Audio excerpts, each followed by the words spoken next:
Our topic is solving linear inequalities by Crystal, Diego, Gloria, and Graciela. Basic inequality rules are that if it's the greater than or less than our open circle and then greater than or less than equal to our closed circles. Another thing to remember is when you multiply or divide by a negative sign, you have to switch the sign at the end. Examples. Example number 1.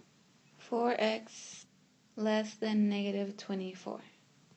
So we have to find the x by itself, and by that we can divide 4x on both sides, and you get x is less than negative 6.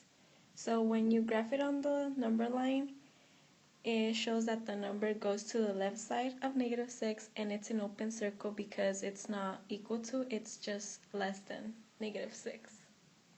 The second example is negative 3 times x plus 1 greater than or equal to negative 12.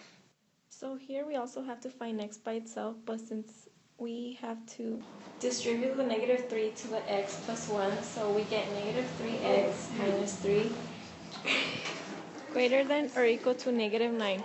So the same thing, we have to get x by itself, so we divide negative 3 on both sides.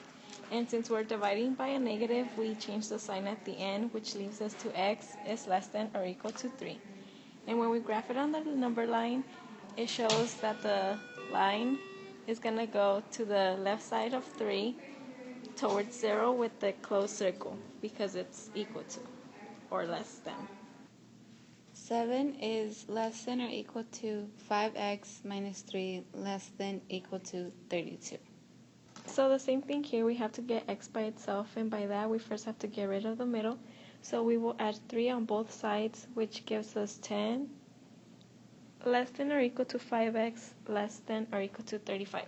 So then we're just left with 5x in the middle, and we have to get rid of it, so we divide by 5 on both sides, and it gives us 2 less than or equal to x less than or equal to 7. So that basically means that the number is between 2 and 7, and so when you graph it on the number line, you show the two circles closed because it's less than or equal to 2 and 7.